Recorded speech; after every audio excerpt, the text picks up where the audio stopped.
Hey guys, and welcome to another showcase video, and this one is on my Warp Runner Knights. I've always been fascinated with the Knight model ever since I read the Mechanicum book, where they're quite well mentioned. And following on from a painting guide from Forgeworld, they did the Warp Runners, the Legio Astorum, and I seem to really like the colour scheme, so I painted a whole bunch of stuff in that scheme. So this showcase is 4 of these knights in different varieties in that colour scheme.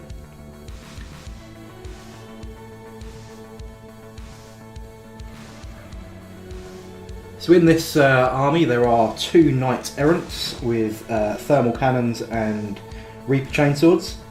There is a knight Paladin with the heavy battle cannon and Reaper chainsword, and finally a knight Crusader, and he carries a heavy battle cannon as well, and an Avenger Gatling cannon, plus an Icarus autocannon for anti-aircraft ability. So there's quite a few pictures on this. It's about a 10-minute video. You feel free to pause, skip, or whatever as you go through and just look at the pictures. Each of the shoulder pads, the left shoulder pads, are all very similar, so they all contain the Eclipse icon as well as each of the tip shields. Using different heads on each, but most of the paintwork is pretty much the same. And on the right shoulder I've adopted a different white and blue scheme, and on the left knee a yellow and black scheme. Now, depicting the rank on the pendant that's hanging between the legs is the knight rank, and that is different on Warlords and Reavers and Warhound Titans. So there's a little bit of research to make sure I've got the right icon. Well, I hope I've got the right icon anyway. They're fairly weathered, so oil streaks and rust and so on. Rain watermarks on the carapace, just to make them look nice and weathered. Also breaks up the large areas of blue paint as well. Just gives them a bit more character.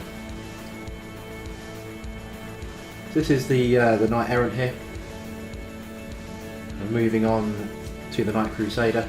You can see this one's got all the stubber cannons on it. And just zooming in here a little bit on the shoulder icon.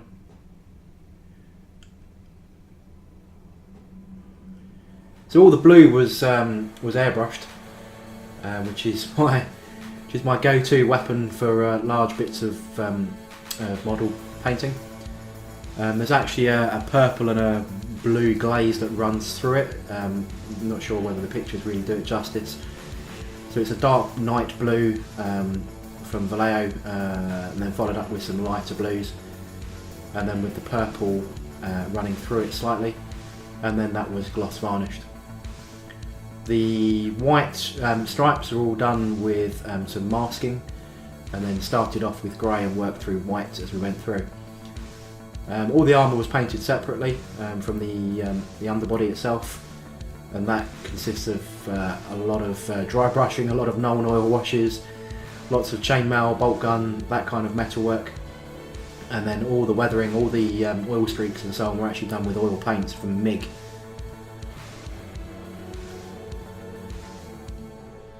The brass and gold, or mostly brass work, was hand painted and dry brushed.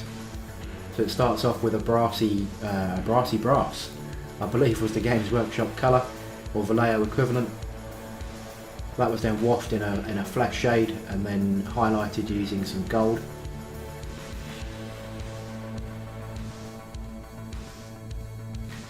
Here's the Crusader then, with his rapid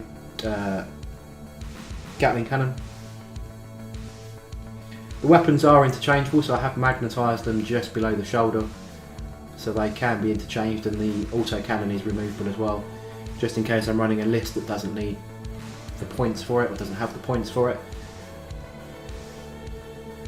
So you can see different icons on this one. This one's a bit of a Braveheart type, so it's got a bit of a Scottish looking white cross on it.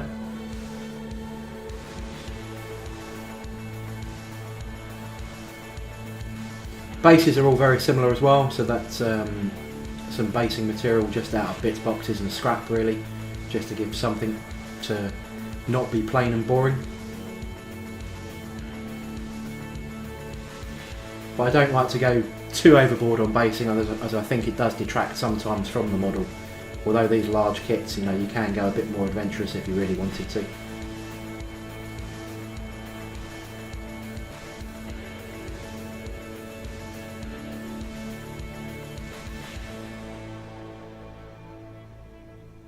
can see the left knee pad on that one has got some different angled chevrons on it.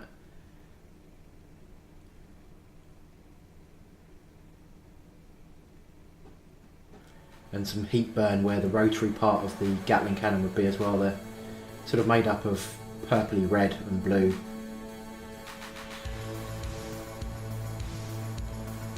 Pistons all show various stages of wear and tear. So it's almost like the paintwork has been worn off, just showing bare metal, and then that's been oiled as well.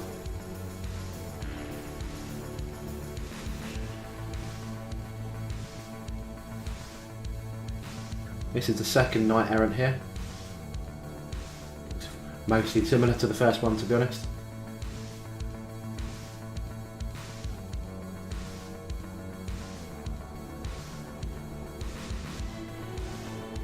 And because the bigger theme of my army was to be allied to the Mechanicum, each of the top centre icons, which if you've ever bought a Knight kit comes with several different types of icon that you can put there representing each different house. Or you can have a Mechanicum symbol. Now because mine are aligned to the Mechanicum rather than to individual noble houses, I stuck with the Mechanicum symbol. This one here, you can see it's got checkers on this one. That takes a bit more effort with the masking tape. So that's some Tamiya masking tape I used for that. It's about 6mm wide, I think, for this one. You have to remember carefully where you've applied the masking tape before you do the greys and whites. Takes a bit of time, making sure you don't try and bleed onto the blue that you've already done. All the Reaper chainswords are all black and yellow, you know, danger sign.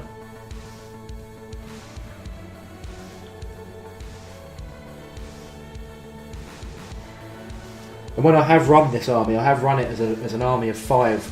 So if you look at my other showcase with my Inquisitor Knights, I have run it as an exalted court before, which gives you some really cool benefits with rerolls on warlord trait tables, and you can get some better ballistic skills and so on. I've also run it as a baronial court as well before. That was quite good because you do get the extra invulnerable save with a shield wall where all your models have to be within 6 inches of each other. However, as I found out several times in gaming, running 6 inches and then you go apocalyptic on an explosion, you can run the risk of blowing other knights out of the battle. But that's part of the gamble.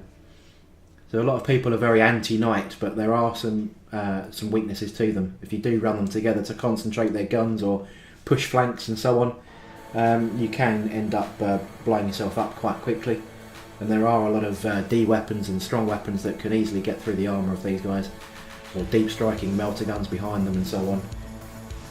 The real key to beating them is to have as many strong weapons with high AP pointing them from different directions to negate the ion shield. You can see quite a lot of weathering on the back here. They use quite a number of weathering powders from MiG as well, just to give it a nice little subtle effect. You can see some wear and tear on that battle cannon quite clearly in this picture as we zoom in to look at the head.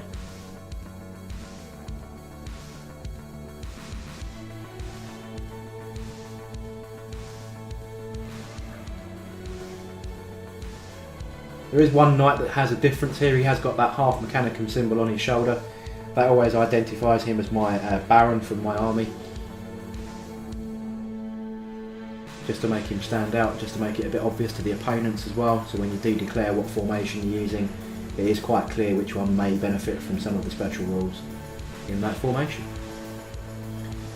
Anyway, I hope you enjoyed that showcase. Certainly good fun taking some new pictures of my armies again. If you did like it, don't forget to like, comment, subscribe. If you run a knight army, let us know how you get on. Mine has mixed results. It's lost more than it's won, I believe, but it still gives people a good challenge. Anyway, I'll catch you on the next video. Cheers.